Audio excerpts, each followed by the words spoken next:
चलो बच्चों, बेटा अपन ने class one class 10th chapter number 1 शुरू किया था, जिसके अंदर अपन रियल नंबर्स पे आए थे। और रियल नंबर्स के अंदर अपन ने पहले तो नंबर्स कौन कौन से तरीके के नंबर्स होते हैं वो समझे थे अपन ने।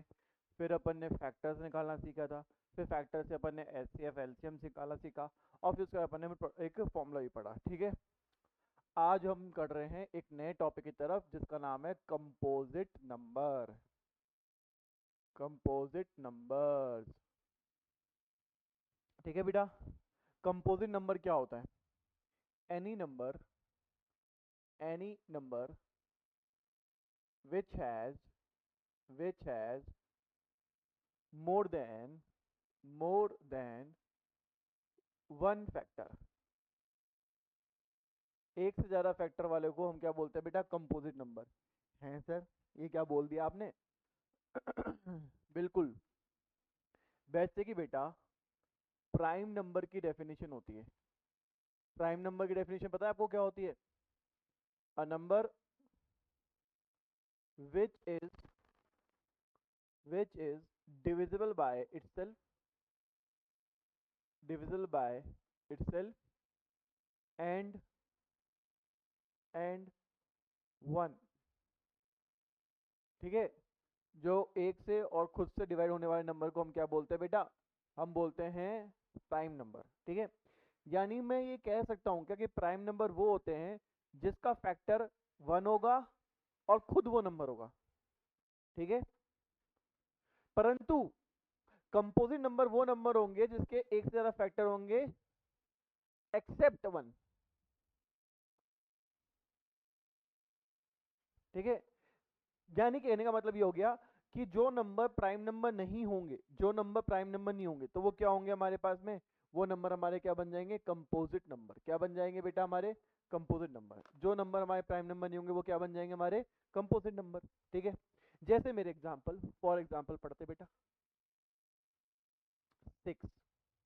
अब 6 के फैक्टर बताओ कौन कौन से होते हैं 6 के फैक्टर? सर, 2 और 3। तो दो फैक्टर है, एक से ज्यादा फैक्टर आ रहा है, तो ये क्या हो गया हमारा? Composite number. सर और फैक्ट और बताओ। 12, 3, 2, 2। यानी 3 और 2 भी इसके क्या है हमारे पास में? हमारे पास में कंपोजिट नंबर बनाता है। क्यों? क्योंकि इसके एक से ज्यादा फैक्टर है हमारे पास में। ठीक है, प्राइम नंबर के सर एग्जांपल बता दो। फॉर एग्जांपल, समझ रही है ना तू? हाँ, थैंक यू। 2। अब 2 के फैक्टर क्या है हमारे पास में? भैया केवल 2 ही है, क्योंकि वन वन को तो लिखते ही नहीं हम। वन से भी डिवाइड होता है, खुद से डिवाइड होता है, तो 2 ही क्या हो गया हमारे पास में? प्राइम नंबर हो गया। ठीक है, तो इसका फैक्टर केवल 2 है। ऐसे ही मतलब 3 का फैक्टर 3 है, 5 का फैक्टर 5 है। ठीक है, ऐसे ही 7 का फैक्टर 7 है। ठीक है, केवल इसके क्या होते हैं हमारे पास में? या तो वो नंबर खुद से डिवाइड होता है या फिर वन से डिवाइड होता है। कंपोजिट नंबर कौन से होते हैं हमारे पास में? जो कि बेटा हमारे पास में मोर देन हमारे पास में क्या हो, एक फैक्टर से ज्यादा हो, उसको हम कंपोजिट नंबर बोलते हैं। कोई दिक्कत है बेटा? लिख लो फटाफट से। फिर अपन क्वेश्चन में आएंगे। क्वेश्चन में, क्वेश्चन, चेक वेदर। आप लिखो, मैं जब तक क्वेश्चन लिख रहा हूँ। कैसी तेरी खुदगर्जी, ना धूप कटे ना छाओ कसरी।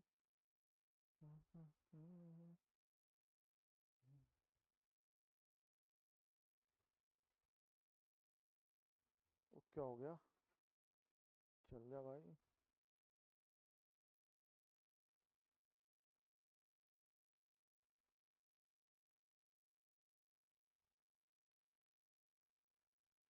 Check whether 6 into 7 into 8 into 9 plus 7 is a composite number और नॉट। चेक करके बताओ। दो तरीके, एक तो ये है, इन सबको मल्टीप्लाई कर दो, 7 ऐड कर दो, फिर उसके फैक्टर निकाल दो, सुन में आ जाएगा भैया। एक तरीका तो ये है, जो कि आपको नहीं करना है, क्योंकि वो तो भैया बच्चे भी कर लेंगे। आपको थोड़ा सा समझदारी दिखानी है, 10वीं के बच्चे हो। आप बोलोगे अच्छा, ये क्वेश्चन है यार, एक टर्म तो ये हो गई और एक ये टर्म हो गई, और दोनों टर्म के अंदर हमें 7 7 दिख रहा है, तो क्या हम 7 को कॉमन ले सकते हैं क्या? ले सकते हैं। तो अपन ये लिखेंगे कि यार 7 कॉमन ले लिया, तो यहाँ इस टर्म में क्या बचेगा? 6 इंटू 8 इंटू 9। यहाँ क्या बचेगा 1। भाई अगर कॉमन ले लिया तो 7 बाहर आ गया, तो 7 हट गया इस टर्म में से, और यहाँ से भी हट गया, पर बचेगा 1 बचेगा ना, तो ये कॉमन ले लिया अपन ने। अब मल्टीप्लाई करो, 6 8 जा कितना होता है 48, 48 9 जा कितना होता है 4 3 2। ठीक है, तो 4 3 2 ये आ गया, प्लस का 1 और 7, 1 ऐड कर दो, 7 मल्टीप्लाई बाय 4 3 2 है, बस ये छोड़ दो। अब जो भी नंबर आएगा वो ऑलरेडी देखो इसके दो फैक्टर दिख रहे हैं हमें, एक तो वो 7 से डिवाइड होगा, एक 4 32 से डिवाइड होगा। सर ये क्या बोल रहे हो आप? देखो बेटा जैसे 6 नंबर आएगा, सपोज को 6 नहीं लिखा होता, मैं आपको बोलता पर नंबर के बेटा 2 और 3 फैक्टर है, तो 2 इंटू 3 6 होता नंबर। मैं ये बोलता कि 12, पता नहीं नंबर कौन सा 12 है यहाँ पे, पर उसके फैक्टर 3 2 2 है, तो 3 इंटू 2 इंटू 2 कितना होगा नंबर 12 होगा। ऐसे नंबर पता नहीं है, पर हाँ उसके फैक्टर क्या है 7 और 4, यानी ऑलरेडी उसके दो फैक्टर तो यही है जो दिख रहे हैं अपन को। तो यहाँ बोलेंगे hence, hence the number has more than more than more than कितने factor 1 factor, so it is a composite number. अरे ईमानदारी से बताओ, माता रानी की कसम है किसी को समझ में नहीं आया है? नहीं आया समझ में, कोई बात नहीं। सपोज करो ये नंबर दे ही नहीं रहा मैं आपको, मैं नंबर बोल रहा हूँ check whether 12 is a composite number, बस ये बोला। 12 को बता दो, और आसान सी है, लो 6 को बता दो। कैसे करोगे?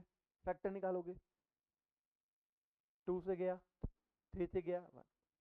क्या बोलोगे आप कि यार इस 6 नंबर के दो फैक्टर है, 2 इंटू 3 कर लो, कितने फैक्टर है 2 फैक्टर है।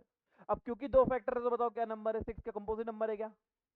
कंपोजिट नंबर है, क्योंकि 2 फैक्टर आ रहे हैं मिनिमम इसके, तो ये कंपोजिट नंबर है। ठीक है सर 12 का बताओ, sir 12 is a composite number का बताओ कैसे करोगे आप? तो हम बोलेंगे भैया 12 बना हुआ किसका है 2 इंटू 3, कितने इसके फैक्टर? सर इसके भी एक से ज्यादा फैक्टर है, इसके भी एक से ज्यादा फैक्टर है, और नंबर क्या है 12 है, तो इसके एक से ज्यादा फैक्टर मतलब कंपोजिट नंबर हो गया हमारे पास, it is not a prime number. अब यहाँ पे मेरे को मल्टीप्लाई करना था, मैं बोला मल्टीप्लाई क्यों करूं, पहले 7 को कॉमन ले लिया, फिर मैंने देखा अरे यार जो भी नंबर बन रहा हो हमें नहीं पता यहाँ पे कौन सा नंबर बनेगा। जैसे मुझे यहाँ मल्टीप्लाई करके पता चल गया था 6 बनेगा, पर मुझे यहाँ नहीं पता कि यहाँ पे कौन सा नंबर बनेगा, पर जो भी नंबर बनेगा उसके दो फैक्टर तो यही दिख रहे हैं हमें। समझ में आया? तो दो फैक्टर जब हमें यही दिख रहे हैं तो हम बोलेंगे भैया जो भी नंबर बनने वाला है, जो भी नंबर वाला है उसके दो फैक्टर तो हमें यही दिख रहे थे, नहीं मोर देन वन फैक्टर तो है ही यहीं पे, और जब यहाँ पे मोर देन वन फैक्टर है मतलब ये कॉम्पोजिट नंबर होगा। क्यों करें? हमसे बोला है मल्टीप्लाई करके नंबर बताओ ना, हमसे बोला है कि बताओ नंबर कंपोजिट होगा या नहीं होगा, हम बोलेंगे भैया अब आपको यही दिख रहे हैं कि जो भी नंबर बनने वाला है उसके यहाँ पे दो फैक्टर दिख रहे हैं हमें, और जब वो दो फैक्टर दिख ही रहे हैं तो हम क्या बोलेंगे भैया वो नंबर क्या है कंपोजिट नंबर। समझ में आ गया? अब आया मैडम? नहीं आया तो 10 बार पूछ लो, कोई दिक्कत नहीं है, कसम से आ गया। दूं एक क्वेश्चन, कर लोगे पक्का? पहले कॉपी कर लो फिर देता हूँ, क्योंकि मेरे पास में जादू की छड़ी है, तुम्हारे पास नहीं है।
ठीक है बेटा, यहाँ तक बात समझ में आई? ठीक है सर। अब बेटा एक क्वेश्चन करके बताओ मुझे, कहा था जादू की छड़ी है मेरे पास, मान ही नहीं रहे तुम लोग।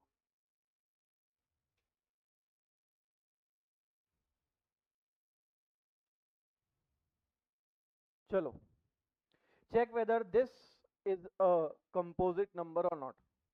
आपको चेक करना है बेटा ये कंपोजिट नंबर है या नहीं है, करके बताइए।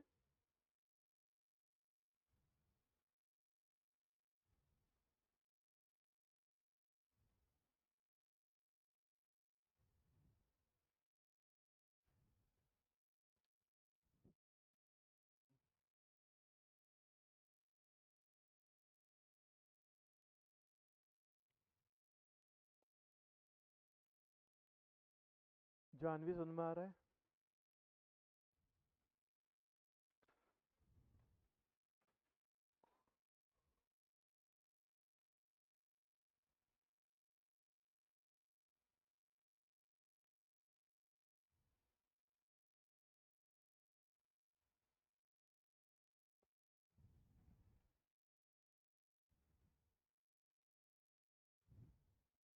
आ गया?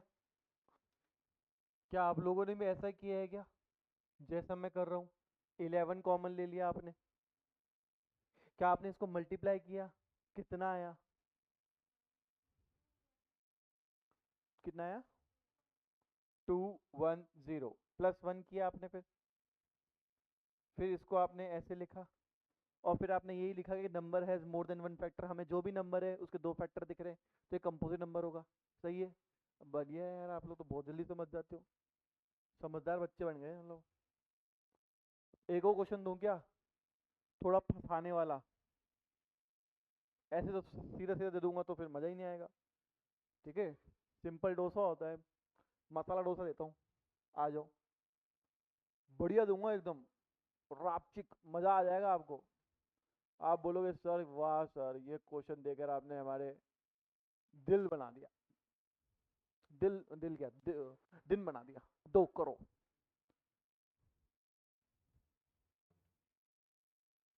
क्या हो गया है? तू हमेशा ऐसा मुंह क्यों बनाती है, जैसे तेरी किडनी मांग लियो मैंने?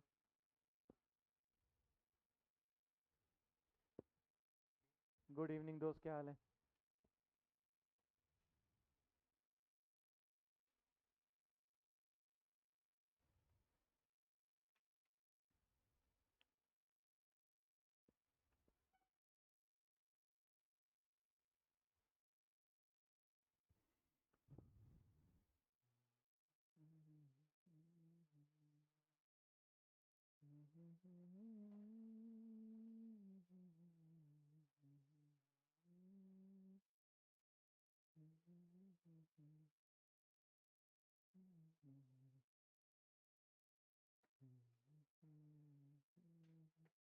हो गया?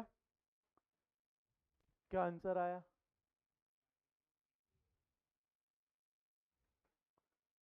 कैसे किया आप लोगों ने? 5 को कॉमन ले लिया। क्या ले लिया बेटा? 5 को कॉमन। सर 5 को कॉमन कैसे लिया? क्योंकि 10 में भी 5 छुपा हुआ था। समझ में आया आपको? तो एक्चुअली में अगर मैं क्वेश्चन को लिखना चाहता ना तो मैं ऐसे लिखता, पर मेरे को था आपको तंग करना, मैं 10 को लिखता 5 into 2। पर मेरे को था कि आपको तंग कैसे करूंगा, 5 इधर भी कॉमन 5 इधर भी कॉमन, दोनों तरफ कॉमन, तो इधर 5 कॉमन ले लो, बचेगा क्या? 6 into 7 into 8, और यहाँ क्या बचेगा? राइट। अब मल्टीप्लाई करके 2 प्लस कर दोगे और बोलोगे हाँ भाई नंबर जो भी होगा इसका एक से ज्यादा फैक्टर होगा, तो it is the composite number. समझ में आ गया प्रभु? पक्का? कसम से? चलो आगे आते हैं अपन एक और टाइप के क्वेश्चन में। पहले ये, ठीक है, एक महत्वपूर्ण सूचना है आप लोगों के लिए। आप लोग जाइए घर पे, वन टू एजुकेशन ऐप पे आप लोग डाउनलोड कर लेना प्ले स्टोर से, और करने के बाद में आप लोग उस एप्लीकेशन में लॉगिन कर लेना, और लॉगिन करने के बाद में मोस्ट प्रोबेबली कल या फिर मंडे को हमारी टीम आपको कूपन नंबर सेंड करेगी। उस कूपन नंबर से आप लोग क्लास 10th का जो भी नया बैच बना है उसमें जाकर आप उसको परचेज कर लेना। है ना, परचेज करोगे तो वो 0 रुपए के अंदर परचेज हो जाएगा, ठीक है ना, 0 रुपीज़ के अंदर। ठीक है, कोशिश तो यही करें 0 रुपये हो जाए, वरना 10-11 रुपए लगते हैं जो लगेंगे तो अगर देखा जाएगा तो जीरो में हो जाए तो बढ़िया ही है।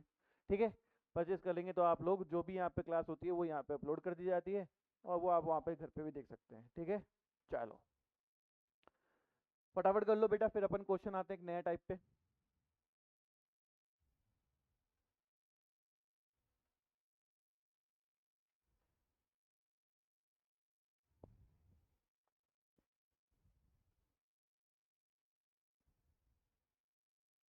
करे करे बेटा, आ जाओ। एक करना बेटा स्पेशल टाइप का क्वेश्चन आता है, वो क्वेश्चन है थोड़ा सा अजीब का। वो ऐसे बोलेगा कि चेक करो वेदर, चेक वेदर 4 की पावर n, 4 की power n can not be, can not and with digit 0। ऐसे क्वेश्चन पूछेगा आपसे। आप पहले क्वेश्चन का मतलब समझना, क्वेश्चन का मतलब समझना। क्वेश्चन में बोल रहा है कि 4 की पावर n, अब n की वैल्यू आप 1 से लेकर इन्फिनिटी कुछ भी पुट कर लो। अब बेटा कुछ तो मुझे पता है ना, जैसे मान लो 4 की पावर n, n है हमारे पास है 1, अगर n 1 है तो 4 की पावर 1, 4 की पावर 1 क्या होता है 4 होता है। ठीक है, अगर n की वैल्यू 2 है तो 4 की पावर 2 होता है तो कितना हो गया 16। 4 अगर n की पावर 3 है तो 4 की पावर 3 कितना होता है हमारे पास में 64। अगर 4 की n की पावर 4 है तो 4 की पावर 4 जो कि होता है हमारे पास 256। ठीक है, और अगर n की पावर 5 है तो 4 की पावर 5 होता है जो कि होता है 1024। ठीक है, कोई दिक्कत है? इतनी तो मैंने आपको बता दी। ऐसे n इनफिनिटी तक है। अब क्वेश्चन ये बोल रहा है कि बेटा चाहे कुछ भी वैल्यू हो n की, वो कभी भी जीरो डिजिट एंड डिजिट जो होगी यानी यूनिट डिजिट जो होगी वो जीरो नहीं होगी। अब यहाँ पे देखो यूनिट डिजिट क्या है 4 है, यहाँ क्या है 6 है, यहाँ क्या है 4 है, यहाँ क्या है 6 है, यहाँ क्या है 4 है। तो ये कह रहा है कभी भी इस जगह पे जीरो नहीं आएगा। ये चेक करके बताओ कैसे प्रूव करोगे, समझ में आया? तो अपन समझेंगे कि जीरो कब कब आता है। अरे अगर हमें प्रूव करना है कि 4 की पावर n में n की वैल्यू कुछ भी रखो कभी भी जीरो नहीं आएगा, कभी भी वो एंड नहीं करेगा जीरो से, तो हमें पता तो होना चाहिए ना कि जीरो कब कब आता है। तो देखते हैं 10 से। मुझे भी नहीं पता, मैं भी आपके साथ सीख रहा हूँ, क्या करूँ, बढ़ता बच्चा हूँ भूल जाता हूँ। आ जाओ, तो 2 से डिवाइड किया 5, 5 से डिवाइड किया 1। अच्छा, यानी कि 2 और 5 होना चाहिए, फैक्टर में 2 और 5 होना चाहिए। अगर 10 से 10 अगर जीरो मतलब 10 मतलब जीरो आ रहा है ना लास्ट में, तो जीरो के लिए हमें क्या चाहिए 2 और 5 चाहिए। मैं संतुष्ट नहीं हुआ, इसके आगे हम क्या करते हैं, एक बार 20 का निकाल के देखते हैं, क्योंकि इधर भी जीरो आ रहा है। तो 2 से किया 10, 2 से किया 5, 5 1। अरे यार यहाँ पे भी 2 और 5 आ रहा है फैक्टर में, समझ में आया? मैं अभी भी संतुष्ट नहीं हुआ, मैं 100 का निकालना चाहता हूँ। 100 में तो जीरो आ रहा है। 2 से गया 50, 2 से गया 25, 5 से गया 5, 5 से गया 1। अरे यार अभी भी नहीं मान रहे तो छोड़ो, बड़ी वैल्यू दो और 430 करो। ठीक है, 2 से गया 235 है ना, सॉरी 215। ठीक है, फिर किससे जाएगा 3 और 5, 8 कितना जाएगा 5 से, कितना गया बेटा हमारे पास में 4 3, फिर 43 से, क्योंकि 43 प्राइम नंबर होता है। ठीक है, 43 प्राइम नंबर होता है हमारे पास में। कोई दिक्कत है बेटा, कोई परेशानी? अब इन सब में जहां पे जीरो पे नंबर एंड हो रहा था वहां मुझे एक चीज कॉमन मिली कि यार उस नंबर का फैक्टर 2 और 5 तो होना ही चाहिए। जब तक 2 और 5 नहीं होगा ना वो नंबर काम नहीं करेगा। जैसे कि यहाँ आप बोलोगे सर 43 आ गया, अब 43 छोड़ो, आप तो 2 एंड 5 देखो, 2 एंड 5 देखो, 2 एंड 5 देखो, 2 एंड 5 देखो, जहां जहां नंबर 10 आ रहा है मतलब जीरो आ रहा है वहां पे कहीं ना कहीं उस नंबर का फैक्टर 2 एंड 5 होना चाहिए। तभी वो नंबर क्या करेगा, 0 से एंड करेगा। नहीं यकीन है तो 1 लाख का करके देख लो भले ही, उसमें भी कहीं ना कहीं 2 और 5 आएगा ही आएगा। समझ में आया अपन को, कोई प्रॉब्लम है? यानी कि कोई भी नंबर अगर 0 से खत्म होता है ना, एंड करता है 0 से, उसके फैक्टर 2 और 5 होते ही होते हैं। समझ में आया? तभी बन सकता है हमारा 0, अदरवाइज 0 नहीं आ सकता। ठीक है, तो यहाँ पे 4 है, नंबर क्या है, 4 है, तो 4 के फैक्टर निकालते हैं। सर 2 आ गया, पर बेटा 5 नहीं है। अपन को क्या चाहिए, 2 और 5 चाहिए चाहिए, पर इसमें केवल 2 है, 5 नहीं है। और क्योंकि इसके ना केवल 2 है, 5 नहीं है, तो क्या ये नंबर कभी भी 0 से एंड हो सकता है? समझ में आया आपको लॉजिक? अब पता है, टीचर्स बोलते हैं कि इसको रट लो, और आपको रटवाया भी होगा। एक क्वेश्चन है उसके अंदर, एनसीईआरटी के अंदर, छठा क्वेश्चन, जिसमें लिखा हुआ है 6 की पावर n क्या भी एंड करेगी क्या 0 से। तो वहां बच्चों को बोलते हैं बेटा रट लो, रट लो। क्या रट लो? ये रट लो, एक स्टेटमेंट लिखवाते हैं, जब भी क्वेश्चन आए, इवन आपको भी बोर्ड में वही स्टेटमेंट लिखनी है। आप बोलोगे for a number, for a number to be end with digit 0, कोई भी एक नंबर जिसको कि 0 डिजिट से एंड होना हो, इसका मतलब फॉर नंबर जिसको बेटा डिजिट 0 से एंड करना हो, इट शुड हैव उसके पास होने चाहिए 2 की पावर p इंटू 5 की power q as a factor. उसको 2 और 5 एज अ फैक्टर चाहिए होता है। ठीक है, ये स्टेटमेंट हर इस टाइप के क्वेश्चन में लगानी लगानी है कि भैया किसी भी अगर हमारे को डिजिट 0 से एंड करा हुआ नंबर चाहिए, तो उसके 2 और 5 तो उसके फैक्टर में होने ही चाहिए। एंड सिंस 4 की power n has factor has 2 as a factor, हमारे पास है 4 की पावर n का फैक्टर क्या है, 2 एज अ फैक्टर है, and not 5, and not 5, we can say that we can say that we can say that it will never end, it will never end with digit 0, with digit 0। पहले तो हमने बोला भैया कोई भी number को अगर 0 से एंड करना हो तो 2 और 5 फैक्टर में चाहिए, और क्योंकि हमारे क्वेश्चन में 4n है, तो कभी भी वो हमारे पास में, कभी भी हमारे पास में वो एंड नहीं करेगा, क्योंकि इसका 2 है केवल, 5 नहीं है। इसलिए हम ये बोल सकते हैं कि ये कभी भी एंड 0 से नहीं करेगा। और हमने देखो 4 की पावर 5 तक निकाल लिया, कभी नहीं। आप 4 की पावर इंफिनिटी तक निकाल लो, हालांकि नहीं निकाल पाओगे, इम्पॉसिबल है। Even for the computer also it is impossible. ठीक है, तब भी नहीं निकाल पाओगे। तो कहने का मतलब यही है मेरे बच्चों कि हमारे पास में 4 की power n has a 2 as a factor, और यहाँ पे केवल 2 ही है, 5 नहीं है, इसलिए बेटा ये कभी भी हमारे पास में एंड नहीं करेगा 0। समझ में आया? आपको बेटा इसी स्टेटमेंट के मार्क्स मिलते हैं। क्या आपको ये पूरा सॉल्व करना है क्या? ना जी ना, ये पूरा सॉल्व नहीं करना आपको। ये तो बस केवल समझाने के लिए था आपको कि बेटा कोई भी नंबर अगर 0 से अगर एंड करता है तो उसके फैक्टर 2 और 5 तो होते ही होते हैं। ठीक है, कोई दिक्कत है? फटाफट लिख लो।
मेरा आप लोगों से एक सवाल है, क्वेश्चन एज इट इज है, बस 6 की पावर n करो, जो कि क्वेश्चन नंबर 6 आपके एनसीईआरटी का है। 6 की पावर n, चेक वेदर 6 की power n can not and with digit 0। जल्दी जल्दी करके बताओ।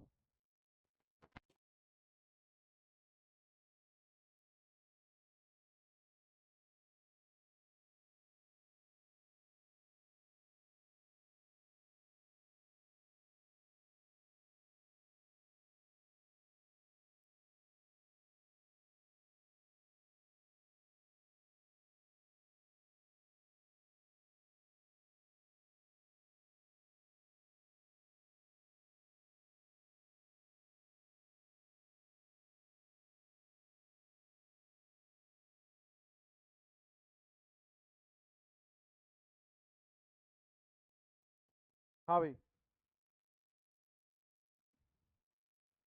करके बताओ फटाफट।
क्या आप लोगों ने किया क्या?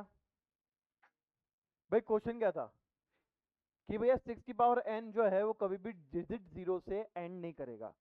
तो बेटा किसी भी नंबर को अगर डिजिट 0 से एंड करना होता है तो हमें पता है कि उसके फैक्टर क्या होते हैं, 2 की पावर p इंटू 5 की पावर q होते हैं। और क्योंकि 6 की पावर n का फैक्टर क्या है, 2 एज अ फैक्टर है नॉट 5, 2 और 3 एज अ फैक्टर है नॉट 5, तो हम ये बोल सकते हैं कि कभी भी बेटा ये क्वेश्चन कभी भी हमारे पास में कभी भी डिजिट 0 से एंड नहीं करेगा। यही स्टेटमेंट लिखनी है बेटा। आया समझ में? आगे जानवी बेटा, कोई दिक्कत है भाई प्रभु, परेशानी?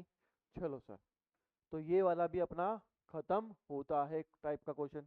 ठीक है, अब आते हैं बेटा हमारे पास में थोड़े बहुत फर्जी क्वेश्चन। बताओ।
ठीक है बेटा, आगे आओ।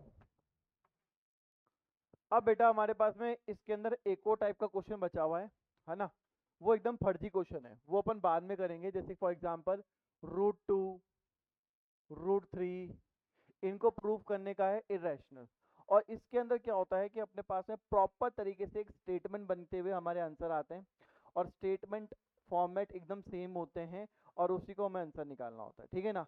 तो √2, √3, इवन हमारे पास में क्वेश्चन आता है 3√2, हमारे पास क्वेश्चन आता है √2 प्लस √2 प्लस 3 का भी, ठीक है। ऐसे क्वेश्चन आते हैं कि प्रूव करो इसको इरेशनल है, और यही सेकंड एक्सरसाइज है, ठीक है। सेकंड एक्सरसाइज में मात्र 3 क्वेश्चन है, ठीक है ना, और वो इसी के ही है कि भैया प्रूव करो। इसमें क्या है ना, प्रॉपर हमारे को जो आंसर है ना वो पूरा तरीके से हमें रटना ही है, क्योंकि हर जगह वो सेम जगह से अप्लाई होगा। क्या होगा, सेम। इस मेथड को सॉल्व करने का मेथड होता है कॉन्ट्रडिक्ट मेथड, कि हम पहले कॉन्ट्रडिक्ट करेंगे कि भैया ऐसा है, और उसके बाद में फिर हम अपने ही कॉन्ट्रडिक्शन को गलत प्रूफ कर देंगे, ठीक है ना। जैसे मैं इसको बोलूँ कि जानवी नहीं है मानवी है, और फिर उसका मैं प्रूव कर दूं कि नहीं ये मानवी नहीं है, तो ऑटोमेटिक क्या बन जाएगी, जानवी बन जाएगी, ठीक है। इसी तरीके से हम बोलेंगे जैसे कि √2 को बोलना है इरेशनल प्रूफ करना है, तो √2 इरेशनल है तो उसको बोलूंगा नहीं भैया √2 इरेशनल है ही नहीं, किसने बोला, वो तो रैशनल है। और उसके बाद मैं खुद प्रूव कर दूंगा कि वो रैशनल नहीं है, तो वो अपने आप क्या बन जाएगा, इरेशनल बन जाएगा। समझ में आया अपन को। उसको बोलते हैं कॉन्ट्रडिक्शन मेथड। और इसका क्या है, बहुत बोरिंग सा तरीका है, एकदम बोरिंग सा, रटना वेकेशन वगैरह है, ठीक है। तो इसको अपन करेंगे आराम से कल की क्लास में, क्योंकि संडे की क्लास में इसको आराम से समझ लेंगे, ठीक है। कल की क्लास में समझ लेंगे, संडे क्लास के अंदर इसको समझ लेंगे। परंतु आज मैं आपका एक इंपॉर्टेंट क्या शुरू करने वाला हूं, चैप्टर, ठीक है। कौन सा, सेकंड, ठीक है। थोड़ा इंटरेस्टिंग भी है ना, थोड़ा बोरिंग भी कम है, और उसमें मजा भी आएगा, ठीक है। तो सेकंड चैप्टर अपन स्टार्ट करते हैं दोस्तों, ठीक है।